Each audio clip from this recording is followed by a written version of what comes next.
Episode के starting में हम देखते हैं एक ट्रैवल एजेंसी का सीन जहां पर सभी लोग काम कर रहा था और अपने कस्टमर को अलग अलग टूरिस्ट स्पॉट के बारे में बता रहे थे।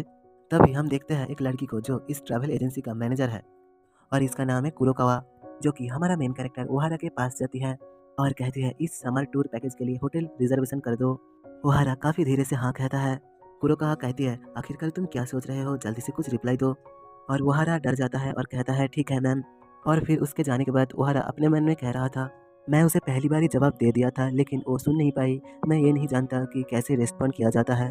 शायद से ये मेरी बचपन की आदत है कि मैं ढंग से किसी से कॉन्वर्सेशन नहीं कर पाता। इसकी वजह से मैं अपनी लाइफ में काफ़ी ज़्यादा पीछे चल रहा हूँ। तभी वहाँ पर और एक लड़की आती है और ओहारा को कहती है अब ये ख़त्म हो चुका है, अब ये तुम्हारा बारी है। ओहारा उसे थैंक यू कह पाता लेकिन वो उससे पहले चली जाती है और अपने मन में कहने लगता है मैंने उसे थैंक यू कहने का चांस फिर से खो दिया हूँ। तभी वो कुछ रियलाइज़ करता है और देखता है कि उसकी कोवर्कर होंजुरी-सान उसे घूर रही थी, जो देखकर वो थोड़ा-सा डर जाता है और अपना काम करने लगता है। काम खत्म करने के बाद ओहारा अपने घर पर आता है और अपनी बिल्ली को खाना देता है और फिर अपने लिए भी खाना बनाता है। खाना खाते हुए वो सोचता है कि होंजुरी-सान आज फिर से मेरी तरफ ही देख रही थी। मैं उससे ज़्यादा सालों तक वहाँ पर काम कर रहा हूँ लेकिन मैं उसका वो लुक देखकर डर जाता हूँ। कामाकुन, अब तो मुझे भी उस ऑफिस में काम करते हुए 4 सालों से ज़्यादा हो जाएँगे। लेकिन फिर भी मेरे कोवर्कर्स कब मुझसे गुस्सा करना बंद कर देंगे? जिसके बाद वो अपने बिल्ली के साथ टीवी देखने लगता है और कहता है अकेला समय बिताना सबसे ज़्यादा बेहतर है। और नेक्स्ट डे हम लोग सब ऑफिस में आते हैं जहाँ पर सब लोग ऑफिस को क्लीन कर रहे थे। तभी ओहारा को रियलाइज़ होता है कि जो होंजुरी-सान है वो ओहारा को फिर से घूर रही थी। ये देखकर ओहारा डर जाता है और तेज़ी से सफाई करना शुरू कर देता है। पर उसे डरते हुए देखकर होंजुरी-सान मन में कहती है क्या मैं उसे फिर से डरा दिया? लगता है मैं एक डरावनी पर्सन हूँ। मेरा एक प्रॉब्लम है, मैं अनकॉन्शियसली किसी को भी घूरने लगती हूँ। ऐसा नहीं है कि मैं ये सब जानबूझकर करती हूँ, लेकिन सभी मेरा ये लोग डर देखकर डरने लगता है। ऐसा नहीं है कि मैं किसी से गुस्सा हूँ और मैं हँसती भी तो नहीं हूँ।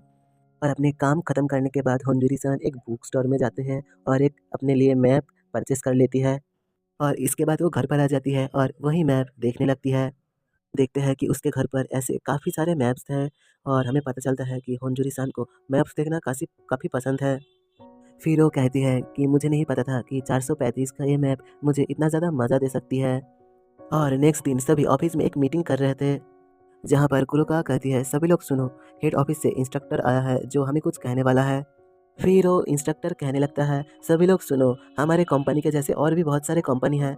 हमारे कॉम्पिटिटर्स को हराने के लिए हमने एक प्लान सोचा है। तभी कुरुका कहती है इस बार हम समर को नॉर्थ अमेरिका पर टारगेट करेंगे। बेसिकली अलास्का को फोकस में रखा जाएगा और उसके आसपास काफ़ी सारे शहर हैं जो बहुत ही पॉपुलर है।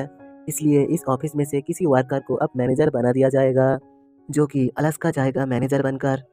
ये सुनकर सभी लोग चौंक जाता है क्योंकि ये जो ऑफिस है ये नॉर्थ पोल पर स्थित है और वहाँ पर काफ़ी ज़्यादा ठंड भी होता है। तभी कुरोकावा बोलती है हम ऐसे किसी को मैनेजर बनाने वाले हैं जो अनमैरिड हो, क्योंकि फैमिली से बिछड़ना थोड़ा मुश्किल होगा। तो कि क्या कोई इसमें इंटरेस्टेड है? तो ये सुनकर सभी वर्कर आपस में बात करने लगता है। तभी ओहारा हाथ उठाकर कहता है मैं नहीं जा सकता। उसको देखकर सभी कहता है ये तो अनमैरिड है तो फिर क्यों? तभी ओहारा अनकंफर्टेबल होकर कहता है मेरे पास एक बिल्ली है और मैं उसे नहीं छोड़ सकता हूँ। तभी कुरोकावा कहती है ये कैसा बेकार सा रीज़न है, खैर छोड़ो। 365 डेज के बाद तुम लोगों में से कोई अलास्का में जाने वाला है मैनेजर बनकर। तभी सीन शिफ्ट होता है अगले दिन पर, जहाँ पर मेन कैरेक्टर काम कर रहा था और देखता है कि बाकी सभी कहता है अरे मुझे तो नहीं जाना है, वहाँ पर बहुत ही ठंड है। तभी एक लड़की कहती है कामोई-सान 10 साल से ताहिती गया है और उसका अभी तक कोई रिप्लेसमेंट नहीं हुआ है, वो वहाँ पर फंसे हुए हैं।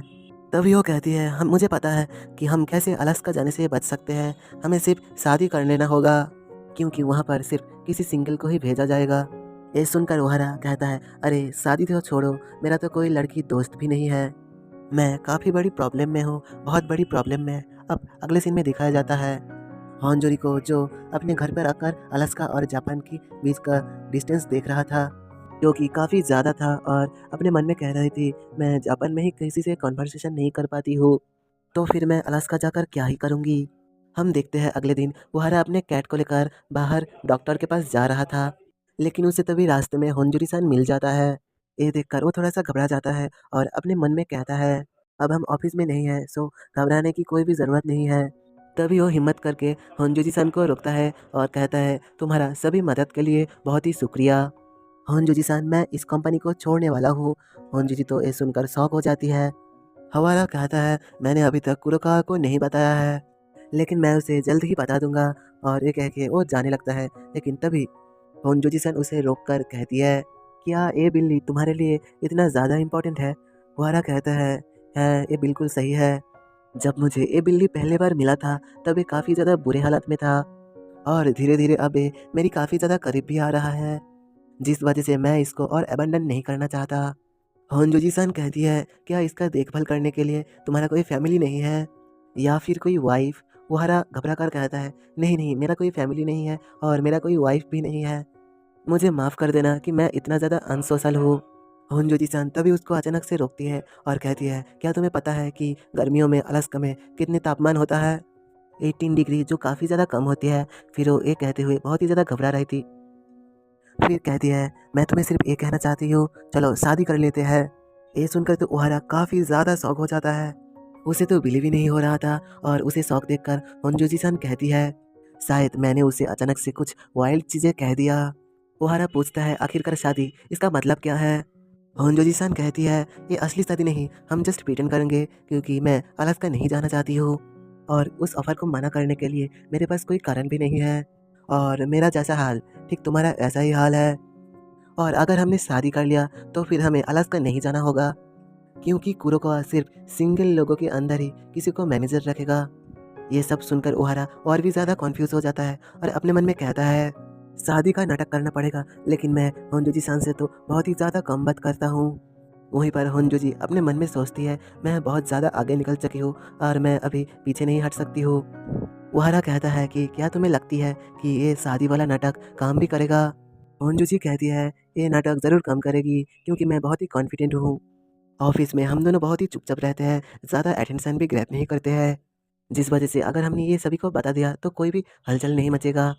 हमारे पास अभी भी 1 साल है और हम सभी को ये बोलेंगे कि हमारी शादी कुछ महीने बाद है, और ऐसा करते करते 1 साल निकल जाएगा, और धीरे धीरे लोगों के मन से ये बात निकल जाएगा, और हम ऐसा बिहेव करेंगे कि ऐसा कुछ हुआ ही नहीं था। ये सुनकर वोहरा अपने मन में सोचता है कि ये तो अच्छा आइडिया है, मेरा काम भी यही पर ही होगा, और मैं अपनी बिल्ली के साथ भी रह पाऊंगा। ओके होनजुजी सान, मैं इसके लिए तैयार हूँ। जिसके बाद होनजुजी अपने प्लान के बारे में बताने लगता है कि मैं कल कुरोकावा को इस बारे में बता दूंगी, तुम सिर्फ मेरे साथ में रहना और कुछ भी बात नहीं करना। ओहारा कहता है कि क्या मेरे पास कोई भी काम नहीं है? होनजुजी कहती है, नहीं, ये मैं संभाल लूँगी। फिर वो वहाँ से चली जाती हैं। वहाँ पर ओहारा अपने मन में कह रहा था कि मुझे तो बिल्कुल भी ये पता नहीं था कि होनजुजी सान इतना ज़्यादा बोल्ड पर्सन है। अब अगले दिन हम देख पाते हैं कि होनजुजी सान कुरोकावा को इस बारे में बता दिया था। ये सुनकर तो कुरोकावा काफ़ी ज़्यादा शॉक हो जाती है। फिर से अगली पल वो काफ़ी ज़्यादा खुश हो जाती है और उन दोनों को हक करते हुए कहती है, कॉन्ग्रेचुलेसन तुम दोनों को। और वो तो कुछ ज़्यादा ही खुश हो गई थी और उन दोनों को एक से बाद एक क्वेश्चन पूछ रही थी और कह रही थी, आज तो मेरा दिन बन गया। लेकिन तभी वहाँ पर एक लड़की आकर कहती है, उसको काम के लिए बुलाने लग जाती है, और कुरोकावा और होनजुजी को उसके जाने के बाद दोनों को कुछ रिलीफ मिलता है। अब अगले पल वो दोनों फिर से काम करने लग जाते हैं, लेकिन जैसे ही उन दोनों की नज़र एक दूसरे के ऊपर पड़ती है तभी उन दोनों ब्लश करना शुरू कर देता है। तभी वहाँ पर कुरोकावा आ जाती है और ओहारा का कुछ काम दे देती है, बोलती है तुम होनजुजी का भी मदद ले सकते हो। उन दोनों को तो काम करते करते काफ़ी ज़्यादा वक्त हो गया था। बाकी सभी कोवर्कर्स तो पहले ही चले गए थे, और तभी कुरोकावा ओहारा के फ़ोन पर कॉल करती है और कहती है, इटालियन रेस्टोरेंट पर पहुंच जाओ और होनजुजी सान को अपने साथ ही लेकर आना। और अगले पल जब वो दोनों रेस्टोरेंट पर पहुंचता है, हम देखते हैं उन दोनों का कोवर्कर्स ने उन दोनों को एक कॉन्ग्रेचुलेसन पार्टी दे दिया था, जो देखकर वो दोनों बहुत ही शॉक्ड हो जाता है। तभी ओहारा अपने मन में कहता है, ये कुछ ज़्यादा ही हो रहा है। तभी होनजुजी उसे कहता है, ओहारा अब हम यहाँ से भाग नहीं सकते हैं, इसलिए जैसा चल रहा है वैसा चलने दो। हमें बस इन लोगों को हमारा एक्साइटमेंट दिखाना है और कुछ भी नहीं। तभी ओहारा अपने मन में कह रहा है, आखिरकार ये क्या बकवास कर रही है, मुझे तो कुछ भी समझ में नहीं आ रहा है। होनजुजी तभी 2 दारू के बोतल लेकर बाहर निकल जाती है और कहती है, मैं सब कुछ संभाल लूँगी। और फिर ओहारा को उसके सभी कोवर्कर्स घेर लेता है और उससे अपनी लव स्टोरी की बातें पूछने लगते हैं। ओहारा अपने मन में कहता है, ये मैं कहाँ पर फंस गया, मुझे तो रोना आ रहा है। फिर तभी वहाँ पर एंट्री होता है होनजुजी सान की, जो कि पूरी तरह से टली हो गई थी, और फिर वो एक माइक लेकर कहती है, आज मैं इस खुशी की माहौल पर एक गाना गाऊंगी, और वो एक गाना शुरू कर देती है। ये देखकर सभी शॉक्ड हो गए थे। वहीं पर ओहारा अपने मन में कह रहा था, होंजू जी को देखकर लग रहा है उसने कभी पहले गाना नहीं गाया था इतने लोगों के सामने, लेकिन वो फिर भी मेरे लिए सब कुछ संभाल रही है, वो मेरे लिए एक हीरो है। अब अगले सीन में वो दोनों घर जा रही थी। होंजू जी कहती है, मैंने आज कुछ ज़्यादा ही पी लिया है, और वो ऐसे ही ओहारा के ऊपर गिर जाती है, जिस वजह से वो दोनों ही फिर से ब्लश करना शुरू कर देते हैं। होंजू जी तो घबरा जाती है और कहती है, मुझे माफ़ कर देना, और फिर से वो जाने लगती है और जाते हुए सोचती है, आज का दिन मेरे लिए सबसे बुरा था। तभी ओहारा अपने मन में कह रहा था, क्या वो सही सलामत उसके घर जा पाएगी? मुझे उसको गुड नाइट या फिर थैंक यू कुछ तो बोलना चाहिए था, मैंने उसे कुछ भी नहीं बोल पाया हूँ। लेकिन अब तो काफ़ी ज़्यादा देर हो चुका है।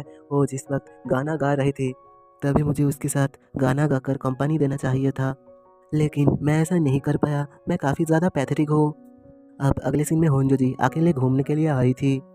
हमें पता चलता है कि उन दोनों ने प्लान बनाया था कि वो दोनों कैसे अपनी लव स्टोरी लोगों को बताएंगे, और होंजो जी तो पहले से ही इसके बारे में एक प्लान बना लिया था। और बाद में वो ओहारा को एक फॉर्म देती है और कहती है इसके अंदर अपने बारे में सब कुछ लिखने को। होंजो जी सब कुछ जानना चाहती है।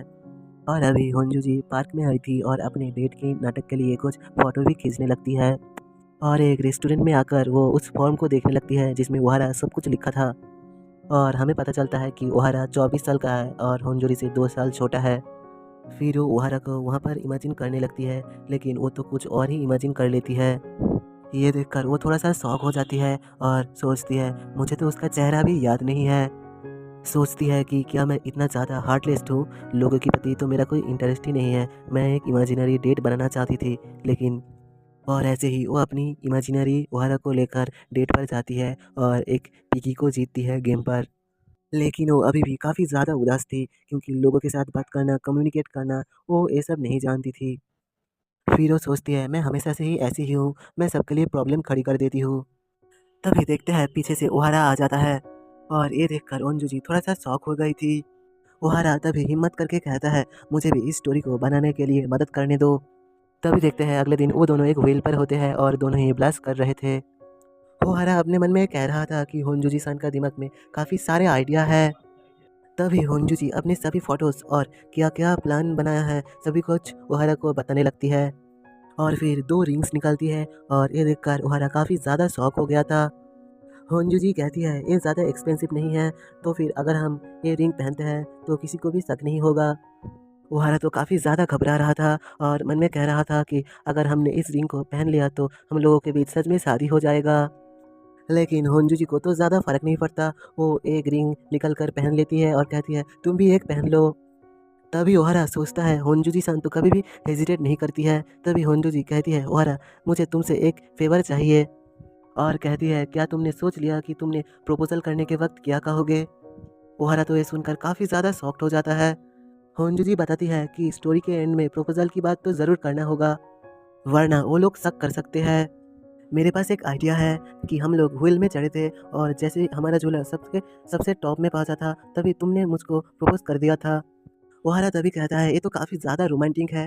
तभी होंजू जी कहता है, क्या तुमने सोचा तुमने मुझे क्या कहकर प्रपोज किए हो?